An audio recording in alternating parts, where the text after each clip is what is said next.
every single one of us has both masculine and feminine energy inside of us.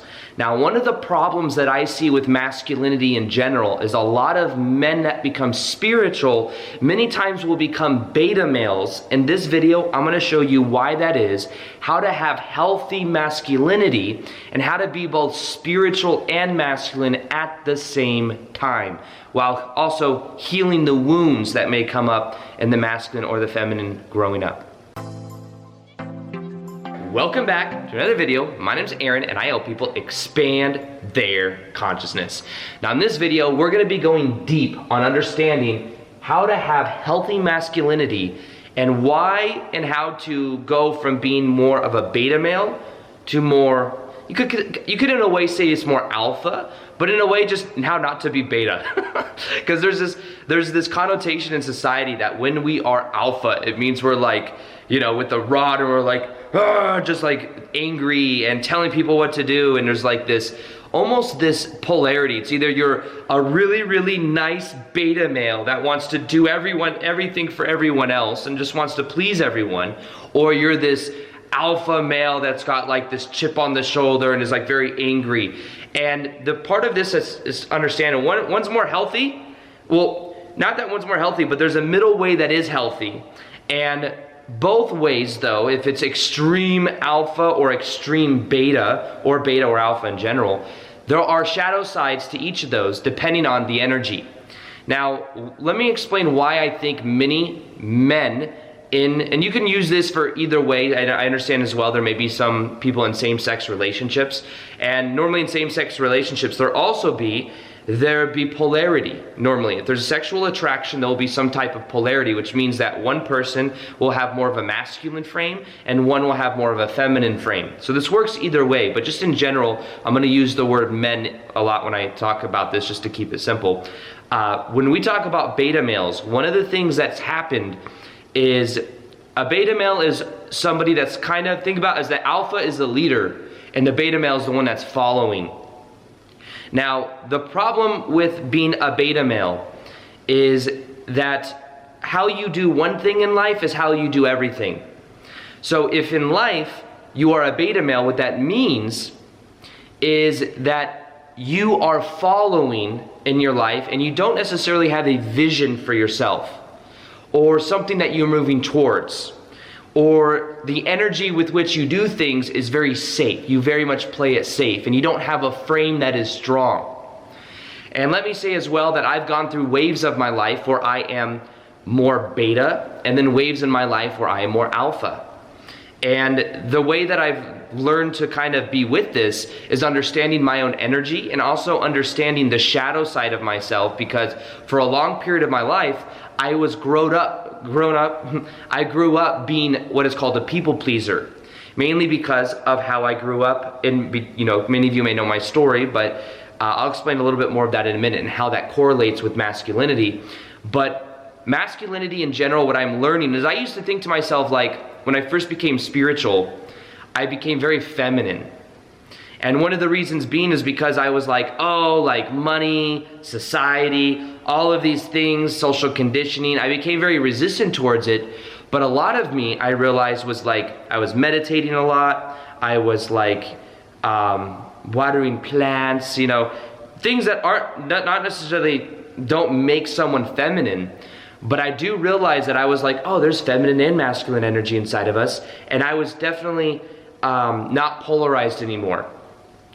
However, as I started to do shadow work, I started meditating back in 2012, I started realizing that I had this people-pleasing mentality that I felt like I was getting a sense of worthiness from. If I would add value to even a girlfriend that I was with, and I would please them, I would get like a little high on it. That's kind of subconsciously what was happening. And it's something, even I worked a job where I was selling women's shoes. And I was adding value to people, and that's where I would get a sense of worthiness. So I was, in a way, growing up between 7 and 15 years old, I had that of my ex-stepmom in my life who was very masculine, very controlling. My brother and I had almost no freedom, and the only way we could really survive is if we were pleasing and making her, like, everything was up to her standards. We'd be normally locked out of the house doing yard work all day. If we wanted to go to a band camp tournament or a forensics debate tournament, we had to earn it. So even just to get by, to get anything, we had to like please her and do things. And when we think of the word people pleasing as well, a lot of times what people pleasing comes from is it comes from parent pleasing. So at a certain time of your past, you may had to please one of your parents where things may have never been good enough.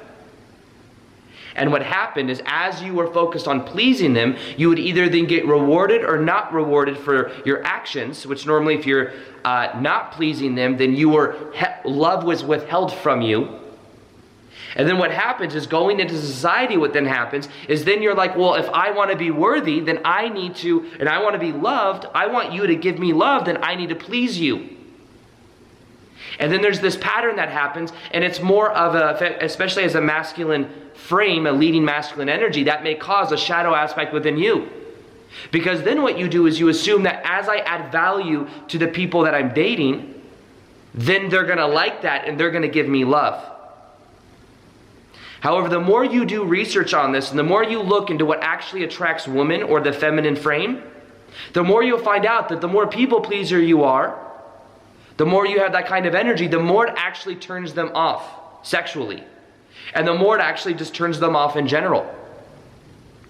Because it goes against what our natural evolutionary energy dynamic is.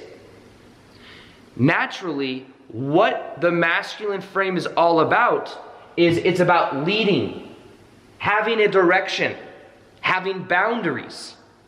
It is about deep breathing. Imagine having deep breathing, being very still. Imagine being decisive, making choices very quickly. The divine masculine is all about these aspects, but what happens is as we grow up, and as we become more spiritual, what can happen is then we actually start to go more towards the feminine frame. Now, remember the Hermetic principle, one of the Hermetic principles is that everything has gender. So everything has both masculine and feminine in it, even us.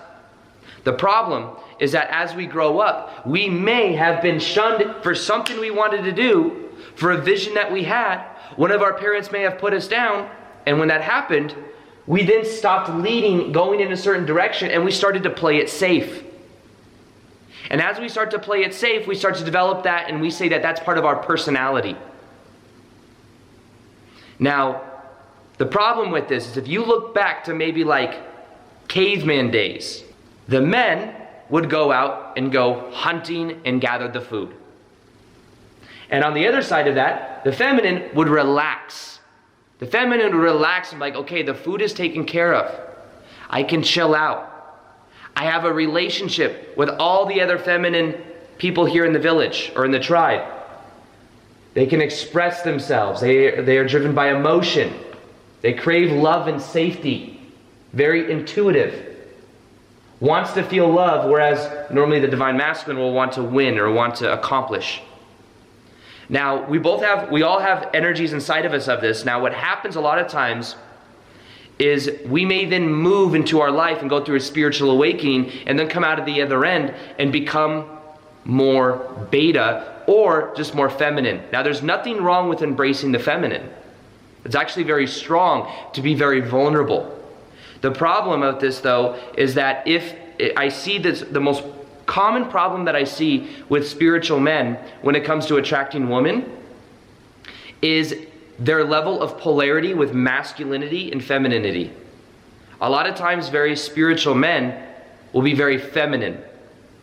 And there's nothing wrong with this. Sometimes also this is about just being honest with yourself. Now understand your personality is flexible. Let me say that as well.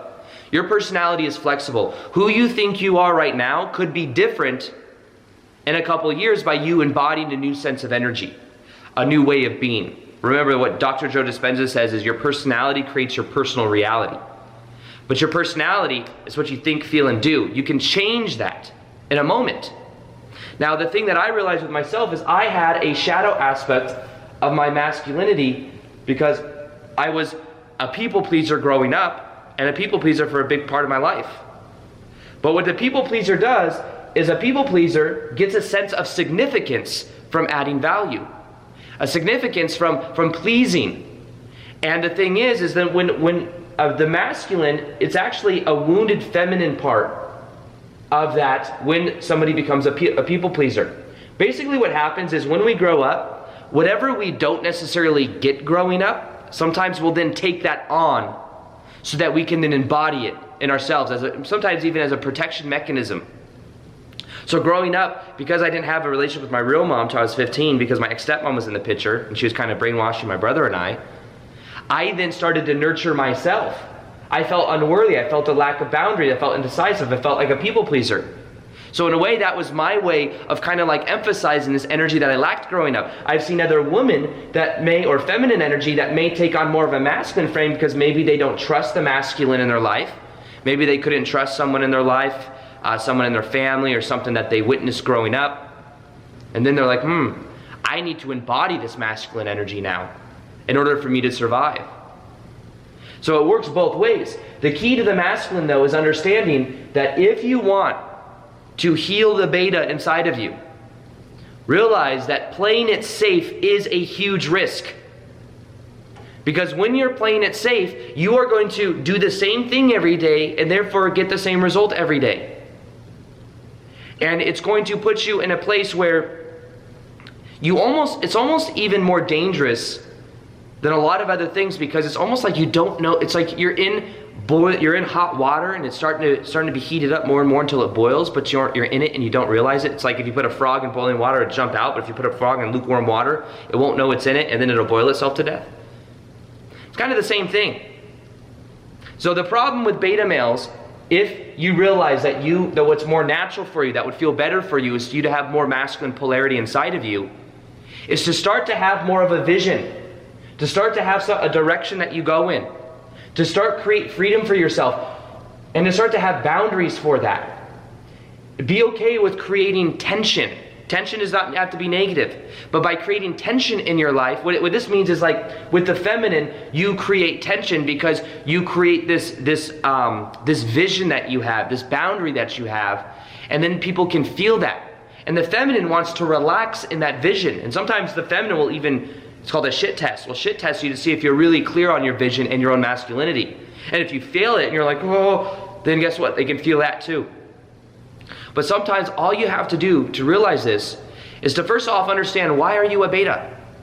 Or this term, you're not, these labels, let go of these labels also. I'm using it right now to describe things. But we have grown up believing that this is the way to be. We've grown up believing by social conditioning, by Disney movies, that what we need to do is please, we need to conquer the world to then achieve the love of the feminine. That's what any Disney movie will show you. And growing up, we are constantly told that you need to be a nice guy. Many spiritual guys are nice guys. The problem with being a nice guy is a people pleaser, and a nice guy is trying to make everyone else happy but themselves. A nice guy will form his vision to be the feminine. A nice guy will make the feminine his goal. When the key to this is understanding that balance for you having a vision in your life, having something you're moving towards, filling up your own cup, having boundaries, something that's okay, that's not okay, having your own rule set system that then the feminine can relax in. This is a game changer for me when I learned this, because I realized everything that went wrong in my past relationships, and even the polarity, the sexual polarity between me and my relationships, was because I was putting my frame and allowing this vision to be blurred, and I was then making the feminine more of the focus, the goal. Women and the feminine do not want to be your goal. They want you to have that passion, to have that vision that they can then relax in. But society will say, oh, you need to please them. You need to be the nice guy. Just be the nice guy. Women are not attracted to nice guys. Because here's why. This is a game changer. I'm going to share something with you that changes everything when you learn it. Okay? And remember, this is masculine, feminine, so you can replace this for just the masculine, feminine energy. It doesn't have to be guy or whatever. The thing that creates attraction, this I think a lot of spiritual men especially need to hear. The thing that creates attraction is something called positive tension, positive emotional tension, or negative emotional tension. And the problem with the nice guy is what a nice guy will do is when a nice guy, or somebody especially that experienced trauma growing up, a nice guy will do anything he can to reduce the negative or a positive emotional tension. And the reason being is because they experienced that tension growing up and they want to do everything they can to mitigate it, to let go of it, to dissolve of it. Now, what is positive emotional tension? Positive emotional tension would be a masculine who has boundaries, who's able to call the shots, who has a masculine frame, and that frame creates tension because then there's what's okay and what's not okay in the feminine. Doesn't mean he's a dictatorship telling the person what to do, but women watching this video right now will know that if a guy has a more dominant, powerful frame, that they can relax and they are attracted to that. And let me ask the woman here too that are listening, or just the feminine in general. Does a nice guy really turn you on? A nice guy that's people pleasing, that wants you to be a certain, and is doing things, and is giving you things. Does that really turn you on? No. I'm not going to tell you what to believe. You put it down below if that really turns you on. Now, the thing is positive emotional tension would be being able to tell. So when the masculine's able to tell the feminine what they're going to do. How many times do you see that in a masculine-feminine relationship? Like, what do you want to eat? I don't know. What do you want to eat? I don't know. What do you want to eat? The feminine listening to this right now, if the masculine says, we're going to go here. This is what we're going to do. Does that turn you on? Or would it turn you on more if the guy's like, I don't know. Where do you want to go eat? I want to go wherever you want to go. And makes you make the decisions. You make the choices. Forces you to turn into more of the masculine and to embody and to exhibit that masculine because the masculine isn't being exhibited in that masculine where it's supposed to be the masculine frame. You see what I mean? So positive emotional tension is telling, touching. It really is an energy, so it's kind of hard to necessarily put words to it. But I would say that the most important thing in the masculine is the frame. It's controlling the frame. Not being a controlled dictatorship, controlling the frame and having boundaries with that. That tension, that energy, that dynamic is what turns on the feminine. And spiritual guys, and especially guys that have more beta male tendencies, they're not leading, they're not having a certain direction that they're going in, a certain vision that has boundaries, and they're not controlling the frame.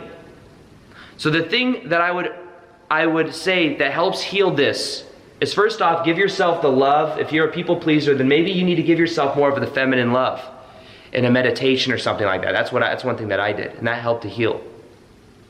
But the thing that I would recommend you do the most to heal the masculine, to really embody that masculine, is to realize, first off, your personality is not set. Your personality can change in a moment by you starting to embody a new energy, by you making a new choice about yourself, you seeing and becoming aware of past experience when you were disciplined for leading, for having a vision, for being directional, for having something that you're intending to accomplish. To become aware of that, and to realize how you do one thing is how you do everything. So not just in feminine, masculine relationship, but can you bring more masculinity into your life by, in a way, going for what you want to create in your life, or you want to accomplish in your life, and can you embody that? And can you not say, and when little things come up, little bumps in the road, not freak out, and can you keep push forward with that? One way that I did this is I moved into a way more masculine frame in my life when I started creating daily videos on YouTube. I was working a 9-to-5 job that I was not passionate about, and I said, you know what, I'm gonna do this until I am doing what I love full time. And I started to develop a willpower. The masculine is the will. The feminine creates. The feminine is extraordinarily powerful. But those of you listening to this right now, most likely are giving away your power and not leading in your life. Not having that vision, not moving towards in that way, and therefore you are forcing the feminine to embody more of the masculine, and then you're wondering why there's not as much sexual polarity in your life. It's because you may need to become more assertive in your life. And that means becoming assertive of what you want to create in your life, not just with love, create in your life as far as your own vision, having your own purpose and pursuing that. And when bumps come up, you find a way. You don't surrender to it. And as you do that, you may find that you start to create more of that masculine energy inside of yourself, and you go from being more of a beta male, somebody that may is following some company you don't even believe in, like I was for a long time, and then you say, no, I'm going to do this, and you decide you're going to do it, and guess what? You start to become successful with it because you have a vision, you have something you're moving towards, and then to the feminine, that is way more attractive because there's also those boundaries there. It's like, hey, I have to go do this. It's like the traditional, you ever see it where it's like think of the army guy going away to war and the feminine's like, no, don't go, stay with me, I don't want you to leave. And deep down, the feminine wants the masculine to lead and to leave. And guess what? If the masculine were to stay and say, okay, honey, you're right, I'm going to stay with you and we're going to be at home, and that would actually kill the polarity. And it's just an example, just to show, but the one that's like, no, I have to go do this. I have to go. This is my mission. This is my purpose. I have to protect. It's a different energy. You see, I'm just using that as an example to see that what the feminine really wants is the feminine wants the masculine to lead. The masculine to have a vision so that the feminine can relax in that vision. The feminine does not want to have to take on the masculine role. And if the feminine thinks they want to, then most likely that's the masculine inside of them that wants to control. So this is about just awareness. The more aware of this you become, the more you can see that maybe a lot of what you've been embodying in your life is a shadow aspect from growing up. It was maybe a people-pleasing mentality from the way your parents treated you. It was getting pain for having a vision and moving towards it, getting told you can't do it or whatever it is. But starting to look at that and then starting to realize that you are who you choose to be in this present moment. And can you start to create a vision for yourself outside of just your love relationships, create a vision for something you accomplish, and then start to realize that it's okay to have that positive emotional tension. It is okay to say and to call the shots and to say, I'm going to go do this. We're going to go do this. We're going to eat here. How you do one thing is how you do everything. That tension is okay. Negative tension would be something that's more negative. It would be like, that's when you see like, you ever wonder why sometimes women will go back or feminine will go back to like abusive masculine? It's because there's emotional tension there. It's negative emotional tension, but there's still emotional tension. And emotional tension creates that attraction. The brain doesn't know the difference. Now the key is not having that negative aspect and that wounded, I mean, that's a whole nother conversation of itself. But it's being aware that what you want is the positive emotional tension. And that then as you have that energy, that creates the gravity, and that is the most attractive thing. So to move from that, you make a vision for what you want to create in your life. You realize your personality is simply who you've decided you are, and then you've been embodying that. You realize you can change it like that if you choose. And then start to become aware of these different wounded parts of your past. Do a meditation, start to heal this side of yourself. Start to realize you can trust yourself, trust the masculine within you to go in a certain direction. And start to have boundaries. Don't be afraid of creating that positive emotional tension in relationship. And realize that as you do that, you will be creating more polarity. Polarity is what's important with this. So let me know what you think of this video. Subscribe to the channel if you haven't subscribed already. Let me know if you want me to do a whole entire series on masculine, feminine energy. Comment below and let me know. And other than that, as always, I'll talk to you next time. Peace, much love, and namaste.